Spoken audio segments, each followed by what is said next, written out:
Now, it might be a miserable day out here in the UK, but the bright, vivid red colour of the Audi A7 TFSI will certainly brighten up most people's day. Now, the model we've got over here is the plug-in variant of the regular A7. It starts from £68,000 and the spec that we've got here is costing around £73,000.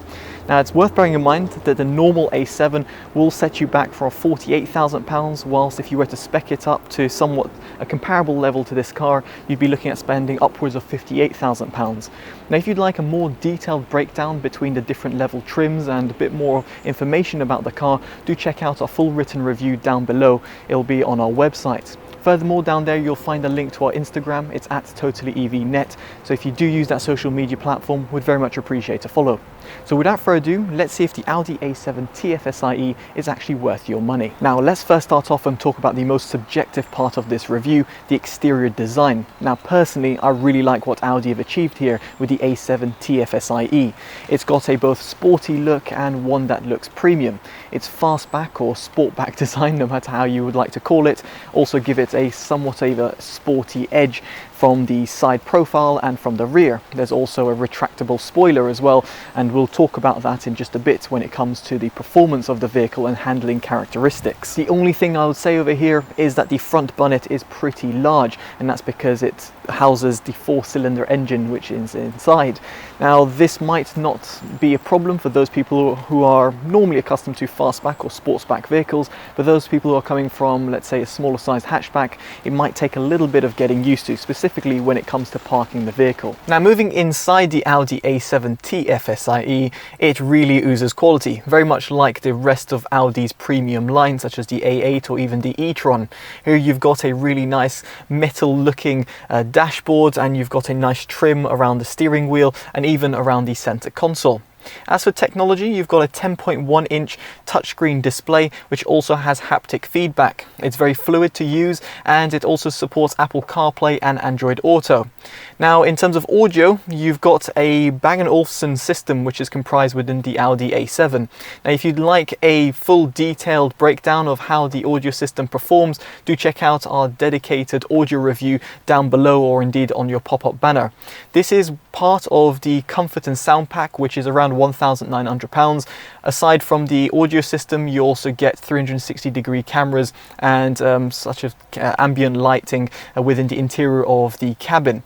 What I'll say in a nutshell is the audio system is very good, although it's not as audiophile grade as I would have expected from Bang & Olufsen. Now, moving on from the sound system and the infotainment display, you've also got an 8.6 inch touchscreen display underneath for dedicated climate controls. This also has haptic feedback, so it allows you to know when you are adjusting the climate, or let's say the fan speed. The instrument cluster is a 12.3 inch display. It's an elongated display, and here you've got all the key information that you need, and furthermore can be customized to a certain degree as well.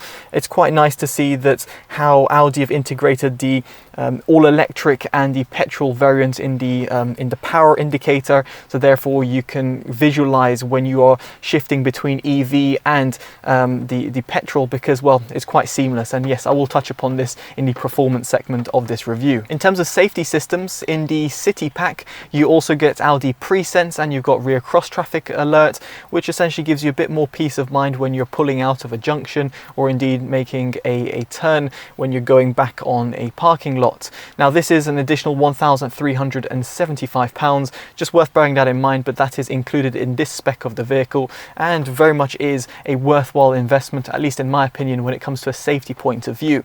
The only thing I'd like to say over here is that there's no head-up display, and while that might potentially be an option, it's just a shame that you don't see it in, well, this premium vehicle, which is potentially something you might expect from, let's say, an Audi A7. Now, in terms of practicality, the Audi A7 has 2 cup holder spaces at the front and a 12-volt socket. There's also a very small compartment over here for storage, and you've also got 2 USB slots, a SIM card slot and an SD card slot as well, and a place to wirelessly charge your smartphone.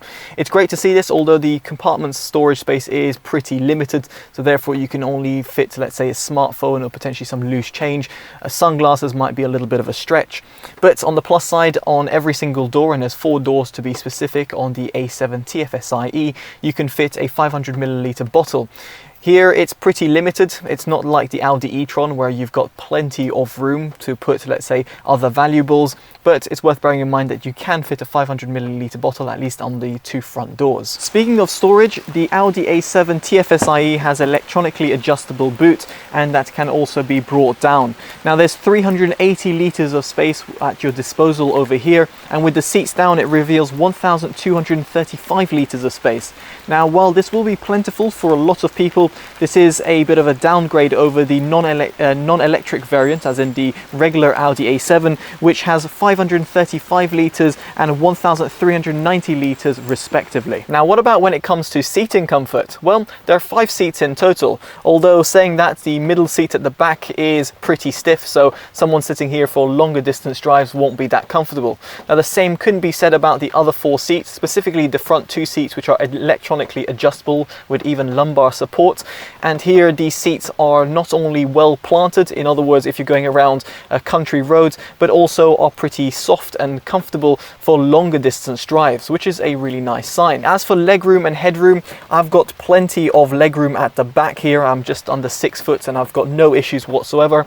Although headroom, given this a sportback or fastback vehicle, it's pretty limited. So if you're around 6'4", I think you'll struggle to fit comfortably at the rear seats. Although at the front you'll have no trouble whatsoever because headroom is not an issue around the 2 front seats. Now another thing worth pointing out is the center console at the back also reveals 2 cup holder spaces and a little compartment over here to store, let's say, a smartphone.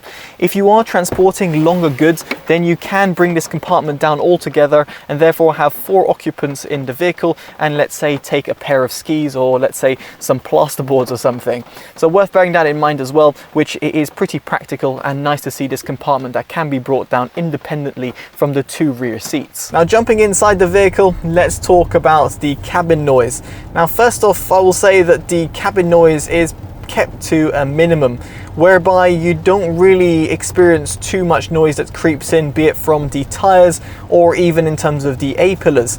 This is great when it comes to longer distance drives, and furthermore even on inner city drives where there might be a lot of traffic, you'll just feel kind of disconnected from the world around you, which is something that is quite nice to feel, specifically after a long day at the office, for example. Now moving on, we're going to go into suspension, and here the Audi A7 TFSI does have slightly hard suspension, so therefore you will feel it a little bit more than, let's say, the Audi A8 or Audi e-tron, but it's not as hard and as harsh as, let's say, BMW M2 competition. So it's worth bearing that in mind, and it somewhat sits in more of the hard side of suspensions, but it isn't as hard as, let's say, a fully fledged, let's say, racetrack car, but a sports vehicle. Now on the subject of comfort and driving, I do also want to mention how this car is when it's transitioning between its all-electric mode and its petrol engine.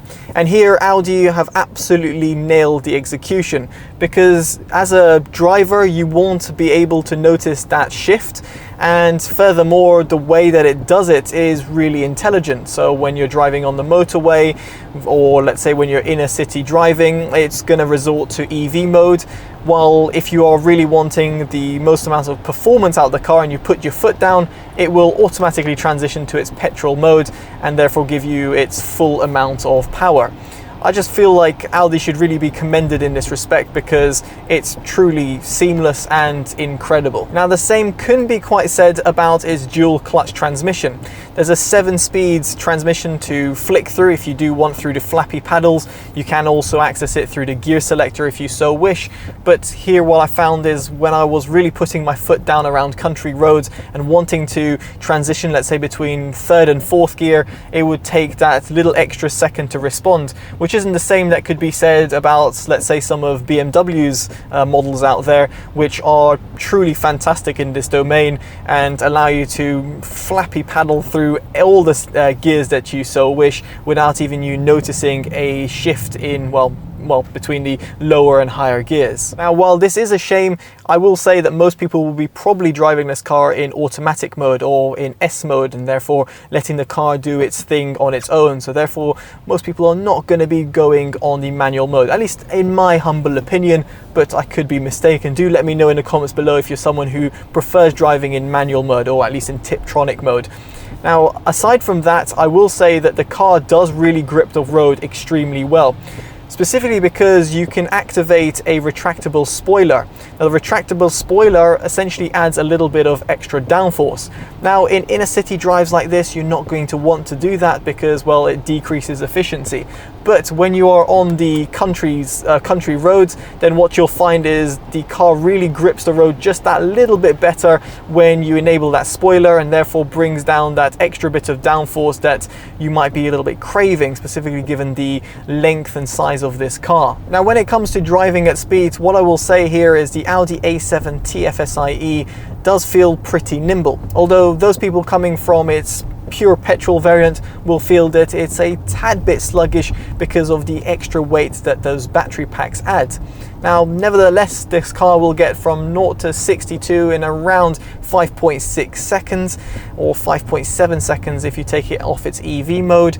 And it's got a top speed of around 134 miles an hour, when in EV mode it goes up to 83.9 miles an hour, which is plentiful given that the legal speed limit in the UK is around 70 miles an hour. But let's say if you want to go on the German Autobahn, it's just something to be mindful about. Now, given this is an Audi Quattro after all, it's an all-wheel drive system, and therefore when it comes to gripping the road, and even as I mentioned before with the addition of the spoiler, what I will say is the car does feel really responsive. I had no issues whatsoever when it came to driving, and even in inner city drives it's perfectly fine. Now, while I really do love its all-electric portion, it's slightly a shame to say that this car is limited to around 17 to 20 miles of all-electric range. Now, while Audi do claim 25 miles, I think you'll be having to drive very, very conservatively in order to achieve that figure. Furthermore, its 14.1 kilowatt hour battery will take around 2.5 hours to charge from empty, and that's because the car is limited to a 7.4 kilowatt charge. So just worth bearing that in mind. You might want to plug it in while you're having a meeting, or let's say driving home and therefore plugging in at a home, or even at a workplace charger. Now, Audi have also incorporated regenerative braking, although here it's, well, not adjustable, so therefore you kind of have to rely on Audi's system to do its job. As far as I'm aware, I couldn't find a way of adjusting the regenerative braking. Therefore, it can be a little bit odd when you are taking your foot off the accelerator pedal, and let's say you do not want any regenerative braking to occur. Unfortunately, you won't have that control. You'll just have to rely on Audi's system to kind of judge it based on what's best for it. As for total driving range, expect around 350 miles on a full tank of petrol and also a fully charged battery. Now, your mileage may vary, but in my case I'm getting around 40 miles per gallon, which isn't bad, although I do suspect it's going to be quite a bit lower than what Audi claim. Most manufacturers seem to do this, it seems. Now, nevertheless, again, it depends on how you drive and where you're going to be driving. Let's say inner city driving versus motorway driving.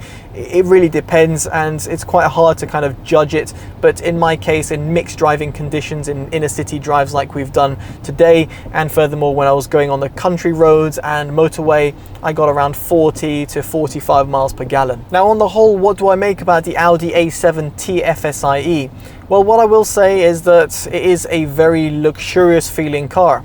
It's quite snappy in terms of its performance. It looks fantastic on the interior and the exterior of the vehicle. And furthermore, it's got all the right technology to keep you well entertained. The only problem here is that you are paying a premium for its all-electric variant, and its all-electric mode here is very limited to around 20 miles, and therefore it's up to you to decide if you feel that trade-off is worth it. In other words, paying that more substantial amount more money in order for you to emit either zero emissions or for you to save on company taxation. So that is just my honest thoughts and opinions about it. Let me know in the comments below what you make about the Audi A7 TFSI. If you own it or were thinking about buying it, very much intrigued to hear your thoughts. If you do like this video, make sure you give it a like, subscribe to see more, and of course favorite and share to always help the channel grow. Alright guys, I've been Chris from TotallyEV. Take care and bye bye.